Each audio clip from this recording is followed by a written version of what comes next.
through about the basics of azo dyes in our previous week. I've explained to you what the diazotization is, why we do diazotization, what sort of molecules undergo diazotization. Once you do diazotization, you generate diazonium salts, and those diazonium salts actually carry electrophilic azonium ion, which is electrophile in nature. That electrophile is further coupled with any other compound, any molecule which carry benzene for the preparation of azo dyes. In that very respect, we have also gone through, you would have visited the lecture on um, diazotization, where mechanism has been explained how diazotization occurs, how amines are converted into diazonium salts, why we need to keep temperature less than 5 degree. It has already been well explained in the lecture.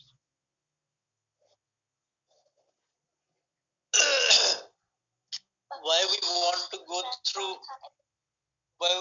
go through diazonium salts, diazotization, and azo dyes, because I've told you more than 90% dyes, especially used in textile industry, belong to the diazonium, belong to the azo dyes.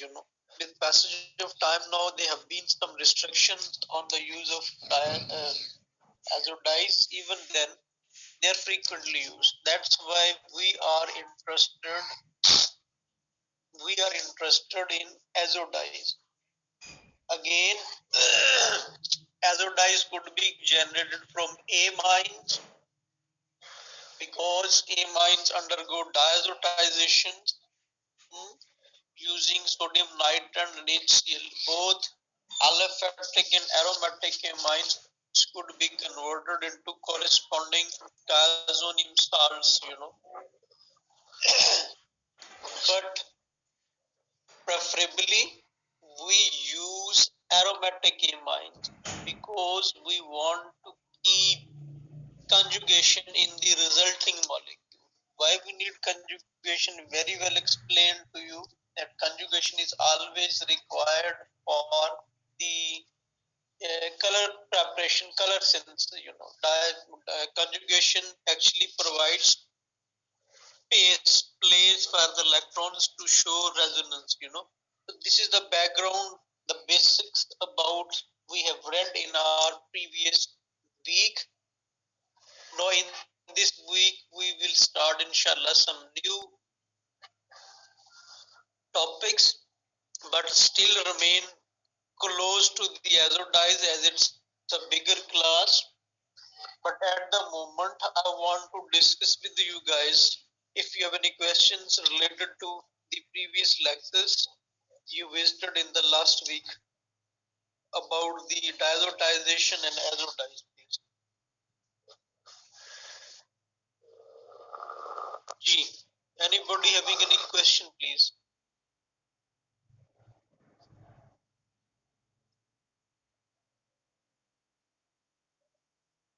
So sodium nitride ये solid form में होता है? जी बच्चे, sodium nitride is a salt and it is just like sodium chloride. ये solid form में होता है. Sir coupling reaction के दौरान अगर कोई डोनेटिंग ग्रुप है उसको ऑर्थो और पैरा पे डायरेक्ट कर रहा है, तो कलर में भी कोई डिफरेंस आएगा जब वो ऑर्थो पे जाएगा या पैरा पे जाएगा? जी बच्चे, बिल्कुल. कपलिंग में मैंने कहा, कपलिंग के बाद what is happening, there is an extension in conjugation. ठीक है, ऑर्थो पे आएगा तो कंजुगेशन एक्सटेंशन है, मेटा पैरा पे आएगा तो कंजुगेशन एक्सटेंशन है, लेकिन मॉलिक्यूल की सिमेट्री के अंदर, एंगल्स के अंदर फर्क पड़ जाता है. इस वजह से कलर चेंज तो नहीं होगा, टिंज शेड चेंज हो जाएगा. एक साइड हो सकता है ब्राइट रेड हो हल्का सा, दूसरी अगर पैरा पे लगे आके तो हो सकता है येलोइश रेड हो जाए हल्का सा. इसीलिए समटाइम्स आप देखते हो कि कलर्स के अंदर आपको ना कुछ शेड्स नजर आ रहा था, प्योर रेड नहीं होता, समथिंग लाइक दैट। इसी तरीके से कोई और कलर्स होंगे, जब वो कपलिंग होती है और आर्थो और पैरा की वजह से शेड्स के अंदर चेंजेस आ जाती है। जो अच्छे टेक्सटाइल इंडस्ट्रीज हैं, अच्छे जिसको हम इम्पोर्टेड डाइज कह देते हैं, इम्पोर्टेड कलर्स कह देते हैं, या आप कपड़ा इम्पोर्ट करते हैं, वो क्या करते हैं, whenever they prepare their dyes, तो जब कपलिंग करवाते हैं ना, वो आर्थो और पैरा की कपलिंग होने के बाद, आपको पता है कि आर्थो का मॉलिक्यूल होगा क्या पैरा का मॉलिक्यूल होगा, दोनों थोड़े से डिफरेंट है एक दूसरे से, उनका मेल्टिंग पॉइंट एक आधा डिग्री का फर्क होगा, उनके बॉइलिंग पॉइंट में थोड़ा सा डिफरेंस होगा, उनका जो है ना टीएलसी के ऊपर स्पॉट का डिफरेंट होगा। तो हम क्या करते हैं, उनको सेपरेट कर लेते हैं। टेक्निक्स होती है केमिस्ट्री के अंदर ही कि आप आर्थो वाले मॉलिक्यूल लैदा कर लेंगे, पैरा वाले लैदा कर लेंगे, तो आपके पास सिर्फ आर्थो वाले मॉलिक्यूल अप्लाई करेंगे तो एक ही कलर आ जाएगा, सिर्फ पैरा वाले मॉलिक्यूल्स को आपने कपड़े पर लगाया तो सिर्फ उसका कलर आ जाएगा, यानी कि फिर आपकी डबलिंग ऑफ शेड नहीं होगी। लोकल इंडस्ट्री में क्या होता है हमारे पाकिस्तान में कि वी डोंट सेपरेट देम, हम आर्थो और पैरा इकट्ठे मॉलिक्यूल बने, इकट्ठे को उठा के हम कपड़े के ऊपर चढ़ा देते हैं। इसीलिए जो इम्पोर्टेड कलर्स होते हैं उनका और हमारे लोकल कलर्स में हल्का सा फर्क होता है, because they separate them out and here we don't separate them down, हम उसको ऐसे अप्लाई कर रहे हैं। इसलिए आर्थो और पैरा के ऊपर अगर प्रोडक्ट्स बनती हैं उससे कलर डिफरेंट नहीं होगा, कलर उस वक्त डिफरेंट होना जब कपलर चेंज करेंगे, लेकिन एक ही कपलर हो, आर्थो के ऊपर 50%, पैरा के ऊपर 50%, उनका शेड में हल्का सा डिफरेंट आता है। जी please. Okay sir. Sir amines के अलावा मतलब एमाइन को आइडेंटिफाई करने के लिए दो और भी टेस्ट है, हिंसबर्ग और कार्बन एमाइन टेस्ट। अगर सर हम क्योंकि हम एजोडाई बना रहे हैं, तो अगर हम सोडियम नाइट्राइड और HCl ना लें, हम एमाइन को ले लें, तो उसके साथ और किसी को रिएक्ट करके कोई डाई बना सकते हैं एजोडाई के अलावा? जी जी जी जी वो होती है non azo dyes. If you can remember, आप बीएस वाले हो? Yes sir. हाँ, if you could remember the reactions of aldehyde and ketones with amines, आपको अगर याद होगा तो वहां पर क्या बनता था, हमारी प्रोडक्ट इमीन बनती थी, C डबल बॉन्ड N बन जाता था। जी सर। याद है कि नहीं भाई? aldehyde ketones undergo addition reactions with nucleophiles, उसमें amines के साथ एक एक्स्ट्रा वाटर मॉलिक्यूल निकलता था और C double bond N imine बनता था। तो हम amines को यूज कर सकते हैं for the reactions with aldehyde and ketones. उसमें भी क्या होगा, कार्बन और नाइट्रोजन में डबल बॉन्ड बनेगा, एक्सटेंशन इन कंजुगेशन हो जाएगी क्योंकि डबल सिंगल डबल हो जाएगा, तो वो डाइज भी बनती है, उसको हम कहते हैं नॉन एजोडाइज। बनी कहाँ से? अब वो भी एमाइन से ही बननी। तो amine is a big class of compounds which could be used for the preparation of azo as well as non-azo dyes। वो non azos हैं लेकिन वो भी डाइज होंगी, कलर्स होंगे, क्यों? उसमें C डबल बॉन्ड N जो है वो बन गया, तो वो भी एक एक्सो, वो भी एक कलरेंट है, कलर्स देगा। ठीक है, इस तरीके से दोनों है, ये हमने आगे पढ़ना है इंशाल्लाह, नॉन एजो डाइज। जी सर। जी, any other question please? Sir अगर ये जो हमारा अमाइन ग्रुप है, NH2 ग्रुप है, अगर ये एरोमेटिक रिंग के ऊपर ना हो सर, हम इसे जो है वो कॉन्जुगेशन प्रोवाइड कर दें एलिफेटिक के थ्रू, तो सर फिर भी पॉसिबिलिटी रहती है जो है हमारा कलर। जी जी, एलिफेटिक के थ्रू आप कम कर दें, yes there will be colours, colours वहां होंगे, प्रोड्यूस हो जाएगा। ठीक है, होता ये है कि जो एरोमेटिक और दूसरे एमाइंस है ना, डायजोटाइजेशन के बाद जो डायजोनियम साल्ट बनता है वो इतना एक स्टेबल कंपाउंड नहीं है, वो स्टेबल उसी वक्त है जब वो किसी एरोमेटिक के साथ जुड़ा हुआ है। अगर वो किसी लीनियर के साथ जुड़ा हो तो वो डायजो में से नाइट्रोजन निकल जाती है और वो डायजोनियम स्टेबल नहीं रहता। यानी कि अगर आप एलिफेटिक एमाइंस ले और उसकी डायजोटाइजेशन कराएं तो उसका जो डायजोनियम साल्ट होता है वो ज्यादा स्टेबल नहीं होता, यूज आप कर सकते हैं, बिल्कुल कर सकते हैं। इसलिए कोशिश होती है कि एरोमेटिक्स वाला जो है ना वो यूज किया जाए। वाई इश्यू ऑफ स्टेबिलिटी, आपको पता है जब डायजोटाइजेशन करेंगे तो नाइट्रोजन के ऊपर कौन सा चार्ज आता है? पॉजिटिव। पॉजिटिव है। डायजोनियम साल्ट में, एग्री और नॉट? पढ़ा था ना भाई? जी सर, जी सर। ऐसे ही है, जी सर। पॉजिटिव चार्ज आता है। और ये बड़ी एक आपने एक मुखालिफ काम किया है, क्योंकि नाइट्रोजन के ऊपर हमेशा क्या होता है, लोन पेयर्स होते हैं, नाइट्रोजन के ऊपर इलेक्ट्रॉन की क्या होती है, एक्सेस होती है आमतौर पर। यहाँ इस रिएक्शन ने क्या किया है कि नाइट्रोजन के लोन पेयर की बजाय उसके ऊपर पॉजिटिव चार्ज आ गया, यानी कि आपने एक बहुत बड़ा जुल्म कर दिया नाइट्रोजन के ऊपर कि उसके ऊपर नेगेटिव लोन पेयर की बजाय उसके ऊपर पॉजिटिव चार्ज आ गया। एक बदमाश आदमी को आप जो है ना वो कह देना कि आपने शराफत का मुजाहरा करना, वो ज्यादा देर नहीं कर सकता, वो बेचारा थोड़ी देर बैठेगा, लेकिन वो उसकी जो नेचर होगी ना, थोड़ी देर में उसके मुंह से गाली जरूर निकल जाएगी, समथिंग लाइक दैट। ठीक है जी जी। तो जो नाइट्रोजन के ऊपर पॉजिटिव चार्ज है ना, उसकी कोशिश होती है कि मुझे कौन सा लम्हा हो कि मैं किसी का इलेक्ट्रॉन छीनूं और अपना पॉजिटिव चार्ज बैलेंस करूं। ठीक है, तो वो जब एरोमेटिक के ऊपर होते हैं तो एरोमेटिक के जो बेंजीन के रिंग घूम रहे होते हैं ना इलेक्ट्रॉन अंदर उसके, रेजोनेंस, वो बाहर आके नाइट्रोजन के ऊपर कभी आके फिर वापस आते हैं, फिर अंदर जाते हैं, फिर जाते हैं, यानी कि वो पंजाबी में कहते हैं वो नाइट्रोजन को आरे लगा लेते हैं, कभी इलेक्ट्रॉन आ रहे हैं फिर वापस जा रहे हैं। तो इसलिए वो थोड़ा सा उसको सब्र हो जाता है कि अच्छा मेरे पास आ रहे हैं जा रहे हैं। लेकिन अगर यही पॉजिटिव चार्ज आया हो और वो नाइट्रोजन जुड़ा हुआ हो किसी एलिफेटिक के साथ जहां पर इलेक्ट्रॉन की रेजोनेंस नहीं हो रही होती, तो वहां फिर वो नाइट्रोजन ज्यादा स्टेबल नहीं रहता। उसको कोशिश होती है कि मुझे इधर उधर से कहीं से कोई हाइड्रोक्सिल मिले, कोई प्रोटॉन मिले पानी का, कोई HCl का, उसकी कोशिश होती है कहीं से मैंने लेने इलेक्ट्रॉन, उसने वहां से निकल जाना है। इसलिए नाइट्रोजन गैस बन के वहां से N2 इवॉल्व होने के चांसेस ज्यादा होते हैं।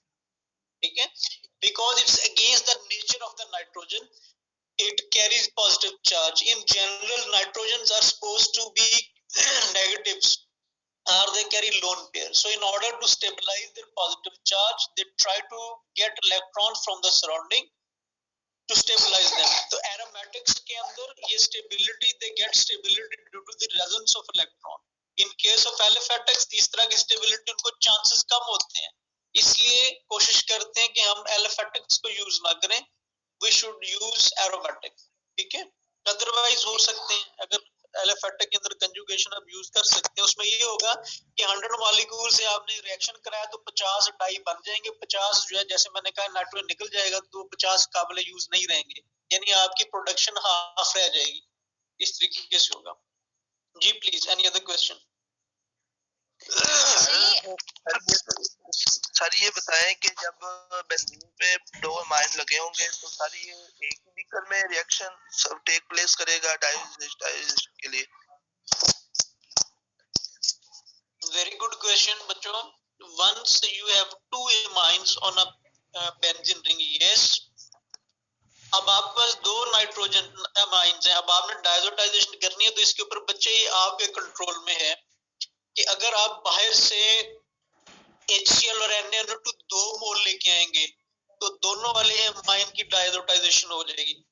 अगर आप बाहर से 1 मोल लाएंगे तो फिर एक वाले की डायजोटाइजेशन होगी, दूसरे वाले की नहीं होगी। आपको पता ना स्टिकियोमेट्रिक अमाउंट्स होते हैं, 1 मोल इधर से है तो 1 मोल ने 1 मोल से रिएक्ट करना तो प्रोडक्ट बनना है। अब आपके पास 2 NH2s हैं तो आपको चाहिए कि NaNO2 और HCl भी 2 टाइम्स लेके आए, 2 दफा, एक दफा उसके साथ रिएक्शन, एक दफा उसके साथ रिएक्शन। अगर आपने 1 मोल NaNO2 डाला और 1 ही मोल HCl डाला, फिर एक के ऊपर रिएक्शन होगा और एक के ऊपर नहीं होगा। ठीक है, अगर हम दोनों पे डाल देते हैं 2 टाइम्स तो दोनों साइडों पे डायजोटाइजेशन हो जाएगी, फिर हमें कपलर भी 2 टाइम्स लेने लाना पड़ेगा और दोनों साइडों पे वो कपलिंग हो जाएगी और हमारी फिर एक डाई बन जाएगी। ये होता है, हम करते हैं। ठीक है, आप एक दफा एक अमाइन रखते हैं, एक कपलर लेते हैं, कलर बन जाते हैं। अगली दफा 2 अमाइन रख लेते हैं, दोनों को डायजोटेशन करते हैं, फिर 2 कपलिंग कराते हैं, वो कलर ही चेंज हो जाएगा क्योंकि अब एक्सटेंशन इन कंजुगेशन बहुत डिफरेंट हो गई। ठीक है, तो एक नया कलर जनरेट हो जाएगा। तो ये नए कलर जनरेट करने के लिए हम 2 अमाइन्स 3 अमाइन्स इस तरीके से बिल्कुल यूज करते हैं। तो आप स्टोकियोमेट्रिक अमाउंट यूज करें अपनी मर्जी के, कभी 1 मोल लें कभी 2 मोल लें, तो आपका अकॉर्डिंगली खुद से रिएक्शन को कंट्रोल कर सकते। समझ आया बच्चों? ठीक है जी सर। सर हमने 2 नेफ्थोल यूज किया है, मतलब 2 बेंजीन है और उसके ऊपर हाइड्रोक्सिल लगा हुआ है, मतलब 10% NaOH के अंदर, तो ये हमने तो कपलर होगा ना? जी सर कपलर की बात कर रहा हूँ जी सर, डाइएजोनियम सॉल्ट के साथ उसको रिएक्ट किया है। अगर हम कपलर में सिर्फ बेंजीन एक लेके आते हैं, फिर उसके अंदर वो क्योंकि वो OH है तो वो Na बन जाता है, क्योंकि वो NaOH के साथ रिएक्ट करके। अगर हम सिर्फ एक अकेला बेंजीन लाते हैं कपलर के तौर पर, तो उसके बाद क्योंकि वो रिएक्ट कर जाता है डाइएजोनियम सॉल्ट के साथ, उसके ऊपर साल्ट फिर कैसे क्रिएट करेंगे वो थोड़ा सा बता दें। वो साल्ट करने के लिए बच्चे फिर आपको रिएक्शन और करना पड़ेगा, यानी कि आपको उसके ऊपर नाइट्रेशन रिडक्शन करनी पड़ेगी या सल्फोनेशन करनी पड़ेगी। कोशिश यही किया करें कि आप पहले से, जैसे आपने कहा कि आप नेफ्थोल ले ONA बना हुआ हो, कोई बात नहीं, उसका ONA बनाओ, उसके इवन जो O होगा वो आपके जो डायजोनियम साल्ट है उसको आर्थो पैरा पे डायरेक्ट करेगा। ठीक हो गया सर। हाँ, आप कोशिश करें कि आपको कपलर ऐसा ले लें जिसमें कोई एसिडिक या बेसिक ग्रुप हो, ताकि आपको साल्ट बनाना आसान हो जाए। अदरवाइज बाद में रिएक्शन करा के भी किया जा सकता है, वो भी इशू नहीं है, लेकिन चूंकि फिर नंबर ऑफ स्टेप्स बढ़ जाएंगे आपका डाई प्रेपरेशन में। जी सर। जी सर, ये एच एसिड्स के केस में ऑर्थो और मेटा डायरेक्टिंग दोनों ग्रुप प्रेजेंट होते हैं, तो अगर ऑर्थो वाला जो है वो ऑर्थो पे लेके आ रहा है, तो दूसरे की भी वही ऑर्थो बन रही है जो मेटा डायरेक्टिंग है, तो ऐसे ग्रुप कैसे आएगा इस पे? ऐसे यही होता है कि जिसकी एक ग्रुप की वजह से भी एक पोजीशन बन रही है, दूसरे की वजह से भी वही पोजीशन बन रही है, तो उस पोजीशन पे डबल चांस हो गया अटैक का। ठीक हो गया? जैसे आपने कहा कि उसका अर्थ और उसका जो ना वो शायद पैरा इकट्ठा हो रहा होता है, एक ही पोजीशन आ रही होती है। एक ग्रुप के हिसाब से देखें, फिर दूसरे के हिसाब से देखें, जो पोजीशन के ऊपर दोनों ग्रुप्स का इफेक्ट आए वो ज्यादा बेस्ट प्लेस बन जाएगी। ठीक है सर। अगर एक ऐसा कपलर है that carries withdrawing as well as donating, दोनों इफेक्ट आ रहे हैं, दोनों तरह के कपलर उसके ऊपर लगे हुए हैं, तो आपने दोनों के हिसाब से देखना है, और फिर मोस्टली जो होता है जो डोनेटिंग होता है उसके हिसाब से फिर कपलिंग की जाती है। जी सर, ठीक है।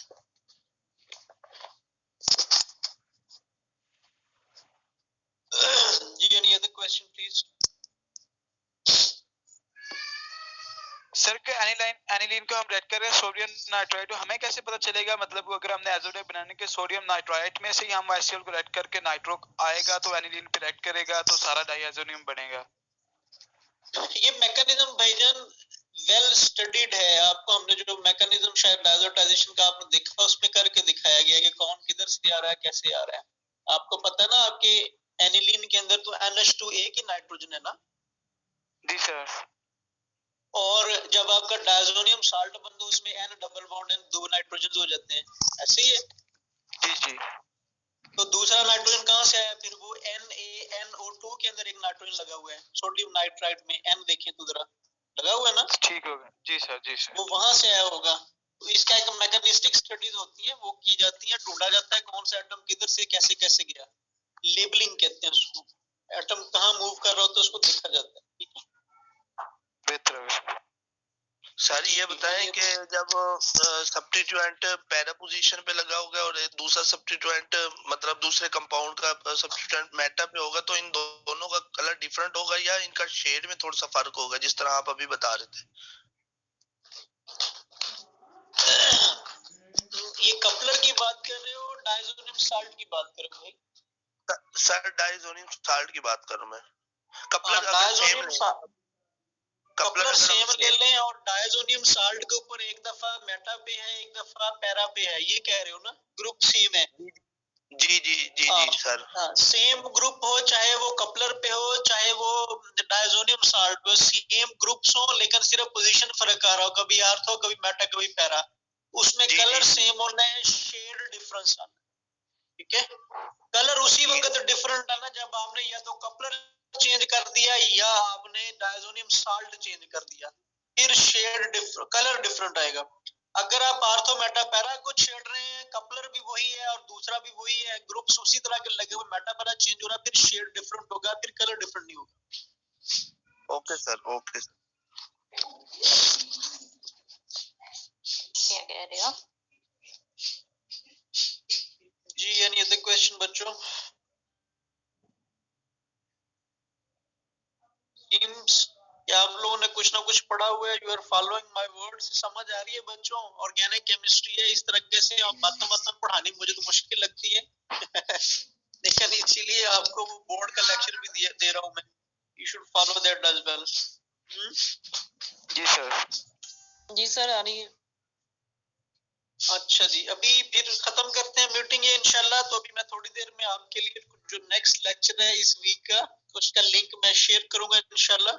तो you people should visit that. जो भी हमारी अगली क्लास होनी 10 बजे, मैं अभी यूनिवर्सिटी के लिए निकलूंगा, तो जाके आपको फिर मैं सेंड करता हूँ लिंक, डू विजिट दैट। फिर इसी तरीके से विल डिस्कस इंशाल्लाह। आज तो नहीं होगा वो डिस्कस, फिर नेक्स्ट होगा इंशाल्लाह, ठीक है। जी सर। सर मैंने आपसे जी, कहना था इंशाल्लाह लिंक आप जरूर। खुद ही सेंड कर दिया करें सर, हम लिंक ढूंढते हैं ना तो हमें, सर आपने पिछले 2-3 लेक्चर्स में खुद नहीं ना किए, हमने खुद किए हैं, तो हमें पता नहीं चलता कि पहले कौन सा लेक्चर लें और उसके बाद कौन सा लें। ठीक हो तो गया, आप ठीक हो गया। आई विल जी share sir. The link on WhatsApp group पे। वैसे तो मैं कर देता हूँ, आज मैं फिर कर दूंगा। जी सर, थैंक यू सर। जी, अल्लाह हाफिज सर।